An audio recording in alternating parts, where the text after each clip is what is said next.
आप एक IAS officer हैं, एक रिमोट डिस्ट्रिक्ट में, वहाँ फ्लड आ जाता है और आपके पास मतलब लिमिटेड रिलीफ सप्लाईज हैं।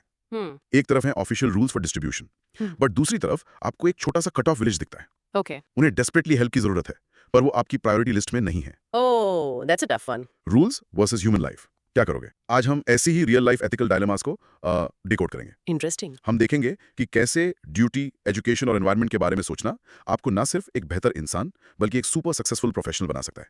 सो दैट्स कूल ना? बहुत कूल। तो रेडी हो जाओ फॉर दिस अमेजिंग जर्नी। जल्दी से सब्सक्राइब बटन पर क्लिक करो, हिट दैट नोटिफिकेशन बेल, और हाँ, कमेंट सेक्शन में हमें रेडी टू डाइव लिखकर जरूर बताना। सो आज का हमारा लर्निंग मैप कैसा दिखेगा? First we'll decode the connection between duty and personal fulfilment. ठीक है, फिर we'll take a deep dive into the new education policy 2020. Got it. उसके बाद we will explore the super important world of environmental ethics. Sounds exciting. And finally हम कुछ tricky concepts जैसे law versus ethics और discrimination versus preferential treatment, इनके बीच का difference crystal clear करेंगे। Let's start this adventure. चलो लेट्स जंप राइट इन। हमारा पहला क्वेश्चन है from 2025। Okay. One who is devoted to one's duty attains highest perfection in life. Analyze the statement with reference to sense of responsibility and personal fulfillment as a civil servant. The broad micro theme here is duty, responsibility and self-actualization in public service. The power of duty. From obligation to perfection. यहाँ devotion to duty का मतलब सिर्फ काम करना नहीं है। अच्छा, No, it's about a deep moral obligation. जैसे भगवत गीता में धर्मा का कॉन्सेप्ट है राइट। और इमैनुअल कांट का कैटेगोरिकल इम्पेरेटिव। मतलब आप काम इसलिए करो क्योंकि वो सही है। बिना रिजल्ट की चिंता किए। Exactly. It's a very very profound concept. I think I get it. For example, metroman E Sreedharan के बारे में सोचो। हाँ बिल्कुल। उनके लिए दिल्ली मेट्रो प्रोजेक्ट सिर्फ एक जॉब नहीं था, it was a duty to the nation. सही बात है। वो इतने कमिटेड थे कि उन्होंने project on time and under budget deliver किया। Which is a miracle. A miracle in India. Exactly. उनका अनवेवरिंग कमिटमेंट ही उनकी परफेक्शन और पर्सनल फुलफिलमेंट का सीक्रेट था। समझे? Perfectly put. चलो अब देखते हैं कि इसका एक मॉडल आंसर कैसे स्ट्रक्चर किया जा सकता है। Okay, so let's start with the introduction. ये स्टेटमेंट मतलब सिविल सर्विस की सोल है। हाँ हमें एक्सप्लोर करना है कि ड्यूटी कैसे एक मॉरल कंपास बनती है और उससे पर्सनल सेटिस्फैक्शन कैसे मिलता है। राइट। सो मेरा पहला सवाल आपसे है, एक स्टूडेंट ड्यूटी टू ड्यूटी को फिलोसॉफिकल एंगल से कैसे कनेक्ट करे ताकि इंट्रोडक्शन इंपैक्टफुल बने? Excellent question. सबसे अच्छा तरीका है कि आप एरिस्टोटल के यूडाइमोनिया के कॉन्सेप्ट से स्टार्ट करें। यूडेमोनिया मतलब ह्यूमन फ्लरिशिंग। हाँ, human flourishing through a life of purpose. फिर इसे कनेक्ट करो गीता के निष्कामा कर्मा से। Action without attachment to the outcome. बिल्कुल। ये स्टार्ट करने से आपके आंसर को एक सॉलिड इंटेलेक्चुअल फाउंडेशन मिल जाता है right from the first line. Got it? तो अब आते हैं बॉडी ऑफ द आंसर पर। Let's discuss duty as the foundation of responsible civil service. बिल्कुल। पहला पॉइंट होना चाहिए constitutional obligation. Right, the oath. एक सिविल सर्वेंट शपथ लेता है to uphold the constitution. They commit to integrity, public welfare and justice. ये उनकी प्राइमरी ड्यूटी है। सेकंड और इक्वली इंपॉर्टेंट है पब्लिक ट्रस्ट। जब ईएस श्रीधरन जैसे लोग अपनी ड्यूटी को परफेक्टली निभाते हैं तो सिस्टम में लोगों का विश्वास बढ़ता है। Exactly. That's the core of good governance. Here's where it gets really interesting, the point on ethical decision making. Right. Officers जैसे अशोक खेमका, उन्होंने करप्शन के खिलाफ स्टैंड लिया। भले ही उन्हें बहुत कुछ फेस करना पड़ा, numerous transfers, personal hardships. This is duty in action. तो जो स्टूडेंट्स सुन रहे हैं उनके लिए अशोक खेमका का एग्जांपल यूज करने का बेस्ट तरीका क्या है टू स्कोर मैक्सिमम मार्क्स? इस एग्जांपल को personal sacrifice for the larger public good के कॉन्सेप्ट को हाईलाइट करने के लिए यूज करना चाहिए। अच्छा। ये दिखाता है कि ड्यूटी हमेशा आसान नहीं होती। It often requires immense courage and a willingness to face consequences. बिल्कुल। Frame it as courage under fire. Right. और ये अगले पॉइंट की तरफ ले जाता है, अवॉइडिंग फियर ऑफ फेवर। एक ड्यूटी बाउंड ऑफिसर ना सजा से डरता है ना ही लालच में आता है। इसका परफेक्ट एग्जाम्पल है कोविड-19 response. Oh yes. Countless civil servants, doctors, frontline workers, सबने अपनी ड्यूटी को पर्सनल सेफ्टी से ऊपर रखा। ट्रू। तो मेरा सवाल आपसे है, एक स्टूडेंट कोविड-19 के एग्जाम्पल को अपने आंसर में कैसे इंटीग्रेट करे फॉर मैक्सिमम इम्पैक्ट? इसे ड्यूटी ड्यूरिंग क्राइसिस मैनेजमेंट जैसे सब हेडिंग के अंडर मेंशन करना चाहिए। राइट। ये शो करता है कि कैसे एक सेंस ऑफ ड्यूटी इंश्योर करता है कि एसेंशियल सर्विसेज एक्सट्रीम सिचुएशंस में भी चलती रहें। It proves the resilience of the system. Exactly, a system built on the foundation of duty. Perfect. अब आते हैं बॉडी के दूसरे पार्ट पर, पर्सनल फुलफिलमेंट थ्रू ड्यूटी। ये मेरा फेवरेट पार्ट है। ड्यूटी से खुशी कैसे मिलती है? इसके लिए हम Maslow's theory of self actualisation से कनेक्ट कर सकते हैं। ओके। जब आप सर्विस टू अदर्स के थ्रू मीनिंग और पर्पस फाइंड करते हो तो ट्रिमेंडस पर्सनल ग्रोथ होती है। फॉर इंस्टेंस किरण बेदी, हाँ, उनके innovations in policing, community policing, prison reforms, इनसे उन्हें न सिर्फ प्रोफेशनल रिकॉग्निशन मिला बल्कि डीप पर्सनल कंटेंटमेंट भी। राइट। तो एक क्रिटिकल सवाल यहाँ पे, किरण बेदी के अलावा और कौन से एग्जांपल्स लेगेसी बिल्डिंग को नेशनल प्रोग्रेस से लिंक करने के लिए यूज किए जा सकते हैं? Great question. आपको डॉक्टर वर्गीज कुरियन का नाम जरूर मेंशन करना चाहिए। Father of the white revolution. हाँ, उनका काम सिर्फ एक प्रोजेक्ट नहीं था, इट क्रिएटेड अ लेगेसी। इसने मिलियंस ऑफ फार्मर्स को एम्पावर किया और इंडिया को वर्ल्ड का लार्जेस्ट मिल्क प्रोड्यूसर बना दिया। Wow. That kind of impact, उससे जो सेटिस्फैक्शन मिलता है वो कोई सैलरी नहीं दे सकती। सही बात है। Similarly doctor APJ Abdul Kalam का डेडिकेशन टू साइंस वो नेशनल प्रोग्रेस के लिए एक मिशन था। और इस अल्टीमेट पर्पस ने उन्हें अल्टीमेट फुलफिलमेंट दिया। Precisely. Amazing examples. Now let's talk about the conclusion. The idea is कि ड्यूटी ड्रिवन सर्विस एक वर्चुअस साइकिल क्रिएट करती है। इफेक्टिव गवर्नेंस और ऑफिसर का पर्सनल ग्रोथ दोनों। हाँ, और अल्टीमेटली ये हमारे कॉन्स्टिट्यूशन के ग्रैंड विजन को सर्व करता है, जस्टिस, लिबर्टी एंड इक्वालिटी। बिल्कुल। तो द फाइनल क्रॉस क्वेश्चन, इस आंसर के लिए सबसे इंपैक्टफुल क्लोजिंग लाइन क्या हो सकती है? एक पावरफुल क्लोजिंग होगी, Thus, for a civil servant, the path of duty is not just a path of responsibility, but the very path to perfection and self-realization. Wow. ये लाइन पूरे answer को neatly and powerfully summarize करती है। Awesome. Now for everyone listening, pause and practice saying this. Duty creates a virtuous cycle of responsible governance and personal growth. Chalo, rehearse it. Feel the power in those words. In short, duty सिर्फ एक job नहीं है, it's the pathway to personal fulfillment and national progress. Simple है ना? Yes. Crystal clear. Let's move to our second question. ये है from the year 2020. Education is not an injunction. It is an effective and pervasive tool for all-round development of an individual and social transformation. Examine the new education policy 2020, NEP 2020, in light of the above statement. The broad micro theme for this one is NEP 2020 as a catalyst for holistic development and social change. NEP 2020, more than books, it's about transformation. ये statement कहता है कि education का मतलब सिर्फ orders देना यानी injunctions देना नहीं है, Right. बल्कि ये एक पावरफुल टूल है जो एक इंडिविजुअल को कंप्लीटली डेवलप करता है, मेंटली, इमोशनली एंड फिजिकली। और उसके थ्रू सोसाइटी को ट्रांसफॉर्म करता है। हाँ, तो चलो देखते हैं कि ये NEP 2020 इस विजन को कैसे अचीव करना चाहता है। I love this concept. Imagine करो एक स्टूडेंट है जो मैथ में उतना अच्छा नहीं है, पर एक ब्रिलियंट पेंटर है। ओके। ओल्ड सिस्टम शायद उसे फेलियर लेबल कर देता। हाँ, सैडली। बट NEP 2020 कहता है, hey, painting is a valid and important skill. It can be part of your main curriculum. यही ऑलराउंड डेवलपमेंट। प्रिसाइसली। चलो इसके मॉडल आंसर के इंट्रोडक्शन से शुरू करते हैं। पॉलिसी का मेन एम है रोट लर्निंग से आगे बढ़कर होलिस्टिक ग्रोथ और सोशल चेंज लाना। तो यहाँ पहला डिस्कशन क्वेश्चन, आंसर की ओपनिंग लाइन को इंपैक्टफुल बनाने के लिए किस इंडियन फिलोसोफर के विजन को मेंशन करना चाहिए? डेफिनेटली रविंद्रनाथ टैगोर। अच्छा। उन्होंने हमेशा एक ऐसे एजुकेशन सिस्टम पर जोर दिया जो क्रिएटिविटी, फ्रीडम और सेल्फ रियलाइजेशन पर फोकस करे, ना कि सिर्फ फैक्ट्स रटने पर। राइट। NEP को उनके विजन से कनेक्ट करना एक ब्यूटीफुल कॉन्टेक्स्ट सेट करेगा। बिल्कुल, right from the start. Excellent. अब आते हैं मेन बॉडी पर। Let's first talk about holistic development through NEP 2020। बिल्कुल, इसमें पहला पॉइंट है focus on foundational literacy and numeracy. The basics. हाँ, जैसे एरिस्टोटल ने कहा था कि अच्छी लाइफ के लिए बेसिक वर्च्यू जरूरी है, वैसे ही NEP कहता है कि रीडिंग, राइटिंग और बेसिक मैथ फ्यूचर लर्निंग का फाउंडेशन है। इसके लिए निपुण भारत मिशन भी है ना? Correct. Next up is multiple pathways and flexibility. ये मुझे जॉन ड्यूई की फिलॉसफी जैसा लगता है, एक्सपेरिएंशियल, हैंड्स ऑन लर्निंग। बिल्कुल, अब स्टूडेंट्स वोकेशनल एजुकेशन चूज कर सकते हैं, इंटर्नशिप्स कर सकते हैं, सब्जेक्ट्स मिक्स एंड मैच कर सकते हैं। It's all about choice and real world skills. So flexibility के कॉन्सेप्ट को वोकेशनल एजुकेशन के एग्जांपल से बेस्ट कैसे एक्सप्लेन कर सकते हैं? हमें ये एक्सप्लेन करना चाहिए कि NEP के अंडर एकेडमिक और वोकेशनल स्ट्रीम्स के बीच कोई हार्ड सेपरेशन नहीं है। अच्छा। एक स्टूडेंट एक ही टाइम पे फिजिक्स और कारपेंट्री दोनों पढ़ सकता है। वाओ। ये सिस्टम इंडिविजुअल के यूनिक टैलेंट्स को वैल्यू करता है, चाहे वो कोडिंग में हो या पॉटरी में हो। राइट। और फिर आता है integration of arts, sports and extra curricular activities. ये एंशिएंट गुरुकुल सिस्टम जैसा है। हाँ, जो मानता था कि पर्सनालिटी डेवलपमेंट सिर्फ क्लासरूम के अंदर नहीं होता। एग्जैक्टली। आप टीम वर्क स्पोर्ट्स फील्ड पर सीखते हो और क्रिएटिविटी आर्ट क्लास में। तो एक की डिस्कशन पॉइंट,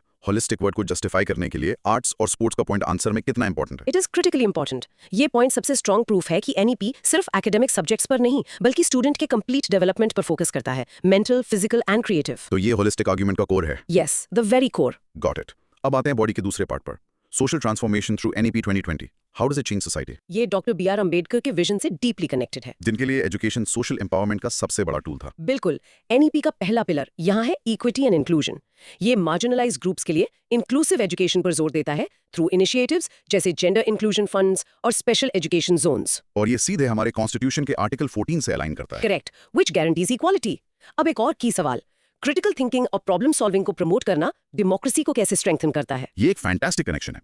आपको एक्सप्लेन करना चाहिए कि जब सिटीजंस क्रिटिकली सोचते हैं तो वो प्रोपेगेंडा को समझ पाते हैं, फेक न्यूज को आइडेंटिफाई कर पाते हैं और वोट देते वक्त बेहतर डिसीजन ले पाते हैं। हाँ, इससे एक इन्फॉर्म्ड सिटीजनरी बनती है जो एक स्ट्रॉन्ग डेमोक्रेसी की नींव है। राइट। NEP इन्हीं थिंकिंग सिटीजंस को तैयार करना चाहता है, ना कि सिर्फ ओबीडिएंट फॉलोअर्स को। एग्जैक्टली। और फाइनल पॉइंट यहाँ है प्रमोटिंग रिसर्च एंड इनोवेशन। हाँ। कौटिल्य ने भी अपने अर्थशास्त्र में न्यू नॉलेज क्रिएट करने पर जोर दिया था for good governance. Interesting. Similarly NEP national research foundation जैसी बॉडीज के थ्रू रिसर्च कल्चर को प्रमोट कर रहा है ताकि इंडिया ग्लोबल स्टेज पर कम्पीट कर सके। Right. Now for the conclusion. हाँ। आंसर को बैलेंस दिखाने के लिए सबसे इंपॉर्टेंट चैलेंज कौन सा मेंशन करना चाहिए? एक मैच्योर आंसर में इंप्लीमेंटेशन चैलेंजेस को मेंशन करना जरूरी है। मतलब? हमें एक्नॉलेज करना चाहिए कि NEP 2020 एक फैंटास्टिक रोड मैप है, पर इसका सक्सेस प्रैक्टिकल फैक्टर्स पर डिपेंड करेगा। जैसे? जैसे proper resource allocation, high quality teacher training और सेंटर स्टेट कॉपरेशन। अच्छा, इससे पता चलता है कि आप एक प्रैक्टिकल थिंकर हैं। Exactly. Perfect. Okay, let's practice this line. Pause and say. NEP 2020 shifts the focus from rote learning to experiential and inquiry-based learning. चलो, try करो. In short, NEP 2020 is designed to create well-rounded, creative individuals and a more just and equal society. Simple as that. Fantastic. Let's move to our third question from 2015. Let's do it. What is meant by environmental ethics? Why is it important to study? Discuss any one environmental issue from the viewpoint of environmental ethics. The broad micro theme is environmental ethics, our moral compass for a sustainable future. Beyond humans, understanding environmental ethics. Simply put, environmental ethics human beings और nature के बीच के moral relationship को study करता है। Okay. ये उस common human centered view को challenge करता है, जिसे anthropocentrism कहते हैं। जिसमें हम सोचते हैं कि humans ही सबसे important है। हाँ, ये सवाल पूछता है, what are our moral duties towards plants, animals and entire ecosystems? This is so relevant today. सोचो, आप एक जंगल के पास रहते हो। ठीक है। वहाँ एक नई फैक्ट्री लगने वाली है जिससे hundreds of people को jobs मिलेंगी, पर उसके लिए हजारों पेड़ काटे जाएंगे। A classic development versus environment dilemma. Environmental ethics आपसे पूछता है, क्या वो jobs पेड़ों से ज्यादा important है? क्या उन पेड़ों और वहाँ रहने वाले जानवरों का कोई अधिकार नहीं है? That's the core dilemma. बिल्कुल। तो इस आंसर के इंट्रोडक्शन में हमें इस टर्म को अच्छे से डिफाइन करना होगा। मेरा एक सवाल है, एंथ्रोपोसेंट्रिज्म एक टेक्निकल टर्म है, एक स्टूडेंट इसे इंट्रोडक्शन में आसान भाषा में कैसे समझाए? Great point. एक simple definition use करें. Anthropocentrism is the human-centered view that considers humans as the center of the moral universe. Okay. और फिर उसे फौरन बायोसेंट्रिज्म यानी कि लाइफ-सेंटर्ड व्यू और इकोसेंट्रिज्म यानी कि इकोसिस्टम-सेंटर्ड व्यू से कॉन्ट्रास्ट करें. अच्छा, इस कॉन्ट्रास्ट से कॉन्सेप्ट फौरन क्लियर हो जाएगा। Got it?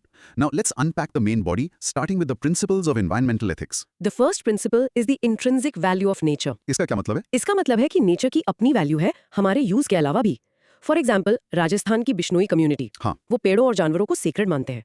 उनके लिए एक खेजड़ी पेड़ की वैल्यू उसकी लकड़ी या ऑक्सीजन से कहीं ज्यादा है। राइट. तो इस पॉइंट को और स्ट्रॉन्ग बनाने के लिए हम चिपको मूवमेंट का एग्जांपल कैसे यूज कर सकते हैं? हम चिपको मूवमेंट को दूसरे प्रिंसिपल इंटरकनेक्टेडनेस को एक्सप्लेन करने के लिए यूज कर सकते हैं। अच्छा. वहाँ के विलेजर्स ने, खासकर विमेन ने. हाँ, उन्होंने पेड़ों को गले लगाया क्योंकि वो समझते थे कि उनकी लाइफ, उनका पानी, उनका खाना, उनका सर्वाइवल सीधे जंगल की हेल्थ से जुड़ा हुआ है। That is ecological interdependence in action. Perfect.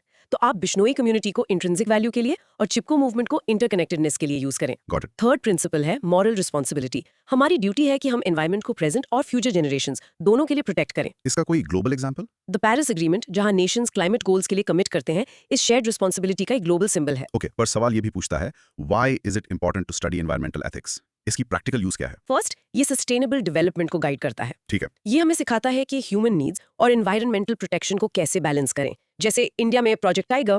वो सिर्फ टाइगर्स को बचाने के लिए नहीं है ना? बिल्कुल नहीं, it's about conserving the entire ecosystem और साथ ही लोकल कम्युनिटीज की नीड्स का भी ध्यान रखना। राइट. सेकंड, ये एनवायरमेंटल जस्टिस को प्रमोट करता है. अब ये थोड़ा कॉम्प्लेक्स आइडिया है, इसे आसान तरीके से कैसे समझाएं? सबसे अच्छा तरीका है एक सिंपल सवाल से। हाँ. पोल्यूटिंग फैक्ट्रीज और सिटी के लैंडफिल्स हमेशा गरीब इलाकों के पास ही क्यों होते हैं, अमीर इलाकों में क्यों नहीं? Good question. ये सवाल एनवायरमेंटल जस्टिस के कोर को पकड़ता है। It is about fairness. सही बात है. The struggle against the Narmada dam project ने भी इसी इशू को हाईलाइट किया था. एग्जैक्टली, कि नेशनल प्रोग्रेस के लिए कौन डिस्प्लेस होता है। Excellent explanation. और finally it guides policy and decision making. जब पॉलिसी मेकर्स एथिक्स को समझते हैं तो वो बेहतर लॉज बनाते हैं, जैसे इंडिया का air prevention and control of pollution act 1981। ठीक है, अब हमें एक इशू डिस्कस करना है. चलो डिफॉरेस्टेशन ले लेते हैं. Good choice. तो इसे डिफरेंट एथिकल व्यू पॉइंट से कैसे एनालाइज करें? एंथ्रोपोसेंट्रिक व्यू से डिफॉरेस्टेशन तभी गलत है जब उससे इंसानों को नुकसान हो, जैसे लैंडस्लाइड्स या रिसोर्सेज का लॉस। ठीक है. लेकिन बायोसेंट्रिक व्यू से हर पेड़ को जीने का हक है, उसकी इंट्रिंसिक वैल्यू है, इसलिए उसे काटना ही मॉरली गलत है। चाहे उससे इंसान को फायदा हो या ना हो. करेक्ट। और इकोसेंट्रिक व्यू से डिफॉरेस्टेशन इसलिए गलत है क्योंकि ये पूरे इकोसिस्टम को डिस्ट्रॉय करता है, बायोडाइवर्सिटी कम करता है और नेचुरल बैलेंस को बिगाड़ता है. वाओ, देखा, एक ही एक्शन के खिलाफ 3 अलग-अलग ethical arguments. That's a brilliant way to structure it. अब आते हैं कंक्लूजन पर।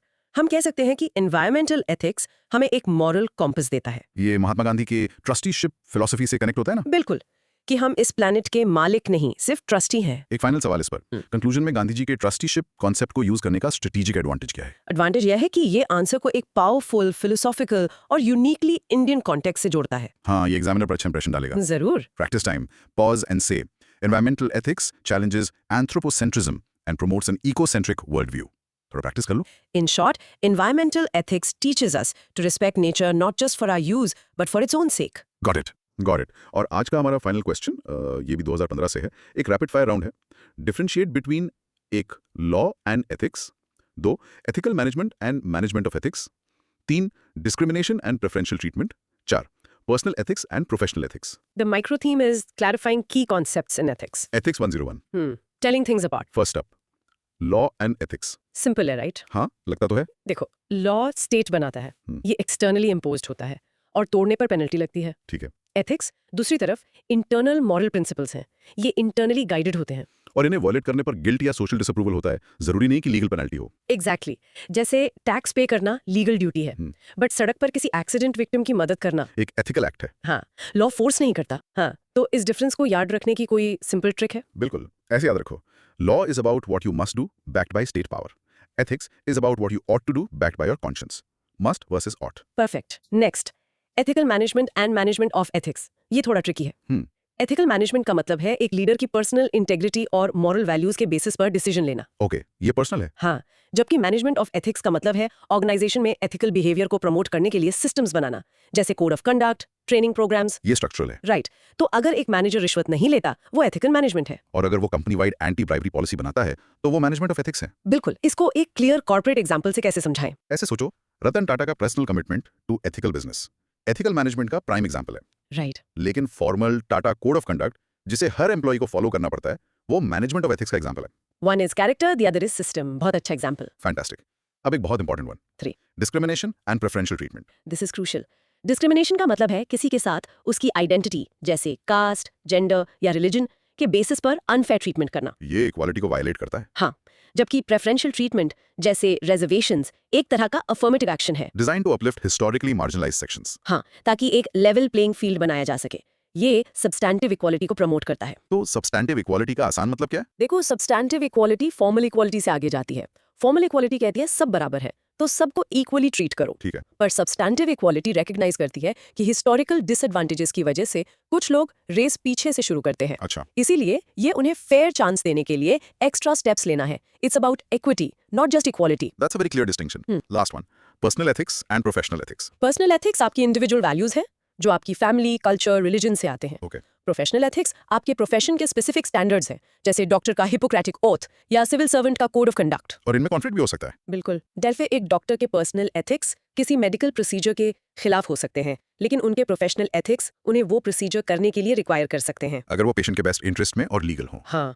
तो ये कॉन्फ्लिक्ट एक सिविल सर्वेंट के लिए इतना रेलेवेंट क्यों है? क्योंकि एक सिविल सर्वेंट को सभी सिटीजंस को इक्वली सर्व करना होता है, कॉन्स्टिट्यूशन और लॉ के हिसाब से. अपने पर्सनल बिलीफ्स या बायसेस से ऊपर उठकर. हाँ, उनकी प्रोफेशनल ड्यूटी ऑफ इम्पार्शियलिटी हमेशा उनके पर्सनल ओपिनियंस पर हावी होनी चाहिए. यही एक न्यूट्रल पब्लिक सर्विस का एसेंस है. And that's the key takeaway for this entire section. एक सिविल सर्वेंट के लिए इन न्यूआंसेस को समझना सिर्फ एक एकेडमिक एक्सरसाइज नहीं है. It is essential for making balanced and ethically sound decisions. In complex real world situations. Now everyone pause and practice this powerful line. Law is external, ethics is internal. Practice it. In short, understanding these key differences is like having an ethical GPS for making the right decisions. बड़ा आसान है. Wow, what a deep and powerful session. चलो एक quick recap करते हैं. हमारा theme था Ethics and Governance Masterclass. बिल्कुल. फर्स्ट, हमने देखा कि ड्यूटी सिर्फ एक जिम्मेदारी नहीं बल्कि पर्सनल फुलफिलमेंट और परफेक्शन का सोर्स है, जैसे E.S. श्रीधरन और किरण बेदी के लाइफ से दिखता है. सेकंड, हमने NEP 2020 को एनालाइज किया और समझा कि ये कैसे एजुकेशन को रोट लर्निंग से होलिस्टिक डेवलपमेंट और सोशल ट्रांसफॉर्मेशन का टूल बना रहा है. थर्ड, हमने एनवायरमेंटल एथिक्स की दुनिया में कदम रखा और जाना कि हमारी मॉरल रिस्पॉन्सिबिलिटी सिर्फ इंसानों तक नहीं, पूरे प्लैनेट के लिए है. We are trustees, not owners. And finally, हमने लॉ, एथिक्स और डिस्क्रिमिनेशन, प्रेफरेंशियल ट्रीटमेंट जैसे इंपॉर्टेंट कॉन्सेप्ट्स के बीच का डिफरेंस क्लियर किया to build our own ethical GPS. अब जाते जाते एक थॉट छोड़ जाती हूँ आपके लिए. ओके. हमने पर्सनल और प्रोफेशनल एथिक्स के कॉन्फ्लिक्ट की बात की. थोड़ा सोच लो. अगर आपकी पर्सनल कॉन्शियंस आपसे कुछ ऐसा करने को कहे जो आपको लगता है सोसाइटी के लिए बेहतर है, लेकिन वो आपकी प्रोफेशनल ड्यूटीज और रूल्स के एकदम अगेंस्ट हो, तब आप क्या चुनेंगे? अपनी कॉन्शियंस या अपनी ड्यूटी? इस पर जरूर सोचना. और इसी प्रोवोकेटिव थॉट के साथ हम आज का सेशन खत्म करते हैं. आई होप आपको बहुत कुछ नया सीखने को मिला होगा. हमारा मिशन यही है कि लर्निंग को इंटरेस्टिंग बनाएं, बोरिंग नहीं. बिल्कुल. अगर आपको ये डिस्कशन पसंद आया तो चैनल को सब्सक्राइब करना मत भूलना. इस लाइक बटन को दबाओ और कमेंट्स में बताओ कि अगला डीप डाइव आप किस टॉपिक पर चाहते हो. We'll be waiting. मिलते हैं नेक्स्ट टाइम एक ब्रांड न्यू टॉपिक के साथ. तब तक keep learning and stay curious. दोस्त, बाय.